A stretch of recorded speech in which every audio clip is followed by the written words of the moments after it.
Chapter 12 Years in my Master's Hermitage. You have come, Shri Yukteswar greeted me from a tiger skin on the floor of a balconied sitting room. His voice was cold, his manner unemotional. Yes, dear master, I am here to follow you. Kneeling, I touched his feet. How can that be? You ignore my wishes? No longer, Guruji, your wish shall be my law. That is better. Now I can assume responsibility for your life. I willingly transfer the burden, master. My first request then is that you return home to your family. I want you to enter college in Calcutta. Your education should be continued. Very well, sir. I hid my consternation. Would importunate books pursue me down the years? First father, now Shri Yukteswar. Someday you will go to the West. Its people will be more receptive to India's ancient wisdom if the strange Hindu teacher has a university degree. You know best, Guruji. My gloom departed. The reference to the West I found puzzling, remote. But my opportunity to please Master by obedience was vitally immediate. You will be near in Calcutta. Come here whenever you find time.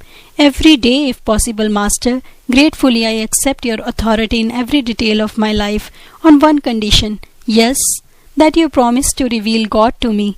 An hour-long verbal tussle ensued. A master's word cannot be falsified. It is not lightly given. The implications in the pledge open out vast metaphysical vistas. A guru must be on intimate terms indeed with the Creator before he can obligate him to appear. I sensed Shri Yukteswar's divine unity and was determined as his disciple to press my advantage. Then Master's consent rang out with compassionate finality. Let your wish be my wish. A lifelong shadow lifted from my heart. The vague search hither and yon was over. I had found eternal shelter in a true Guru. Come, I will show you the hermitage. Master rose from his tiger mat. In glancing about, I noticed on a wall a picture that was garlanded with a spray of jasmine. Lahari Mahasaya, I said in astonishment. Yes, my divine Guru. Shri Yukteswar's tone was reverently vibrant. Greater he was as man and yogi than any other teacher whose life came within the range of my investigations. Silently I bowed before the familiar picture. Sole homage sped to the peerless master who, blessing my infancy, had guided my steps to this hour. Led by my Guru, I strolled over the house and its grounds. Large, ancient and well-built, the massive pillared hermitage surrounded a courtyard. Outer walls were moss-covered. Pigeons fluttered over the flat grey roof, unceremoniously sharing the ashram quarters. A rear garden was pleasant with jackfruit, mango and plantain trees. Balustrated balconies of upper rooms in the two-storied building faced the courtyard from three sides. A spacious ground floor hall with high ceilings supported by colonnades was used, Master said, chiefly during the annual festivities of Durga Puja. A narrow stairway led to Shri Yukteswar's sitting room, whose small balcony overlooked the street.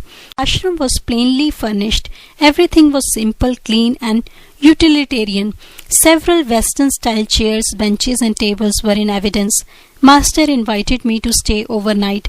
A supper of vegetable curry was served by two young disciples who were receiving hermitage training. Guruji, please tell me something of your life. I was squatting on a straw mat near his tiger skin. The friendly stars were very close, it seemed, beyond the balcony. My family name was Priya Nath Karar. I was born here in Sirampur, where father was a wealthy businessman. He left me this ancestral mansion, now my hermitage. My formal schooling was little. I found it slow and shallow. In early manhood, I undertook the responsibilities of a householder and have one daughter, now married. My middle life was blessed with the guidance of Lahari Mahasaya. After my wife died, I joined the Swami order and I received the new name of Shri Yukteswar Giri. Such are my simple annals. Master smiled at my eager face. Like all biographical sketches, his words had given the outward facts without revealing the inner man. Guruji, I would like to hear some stories of your childhood. I will tell you a few, each one with a moral. Shri Yukteswar's eyes twinkled with his warning. My mother once tried to frighten me with an appalling story of a ghost in a dark chamber. I went there immediately and expressed my disappointment at having missed the ghost. Mother never told me another horror tale. Moral: Look fear in the face and it will cease to trouble you. Another early memory is my wish for an ugly dog belonging to a neighbor. I kept my household in turmoil for weeks to get that dog. My ears were deaf to offers of pets with more prepossessing appearance. Moral: attachment is blinding. It lends an imaginary halo of attractiveness to the object of desire. A third story concerns the plasticity of the youthful mind. I heard my mother remark occasionally, "A man who accepts a job under anyone is a slave." That impression became so indelibly fixed that even after my marriage I refused all positions. I met expenses by investing my family endowment in land. Moral: good and positive suggestions should instruct the sensitive ears of children. Their early ideas long remain sharply etched. Master fell into tranquil silence. Around midnight, he led me to a narrow cot. Sleep was sound and sweet the first night under my Guru's roof. Shri Yukteswar chose the following morning to grant me Kriya Yoga initiation. The technique I had already received from two disciples of Lahiri Mahasaya, father and my tutor Swami Kebalananda. But Master possessed a transforming power. At his touch, a great light broke upon my being, like the glory of countless suns blazing together. A flood of ineffable bliss overwhelmed my heart to an innermost core. It was late in the afternoon of the following day before I could bring myself to leave the Hermitage. "You will return in 30 days." As I entered the door of my Calcutta home, the fulfillment of Master's prediction entered within me. None of my relatives made the pointed remarks I had feared about the reappearance of the soaring bird. I climbed to my little attic and bestowed affectionate glances as though on a living presence. "You have witnessed my meditations and the tears and storms of my sadhana.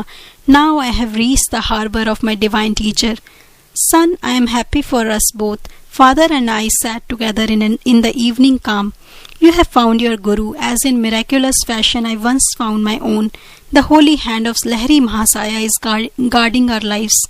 Your master has proved to be no inaccessible Himalayan saint, but one nearby. My prayers have been answered. In your search for God, you have not been permanently removed from my sight." Father was also pleased that my former studies would be resumed. He made suitable arrangements. I was enrolled the following day at nearby Scottish Church College in Calcutta. Happy months sped by.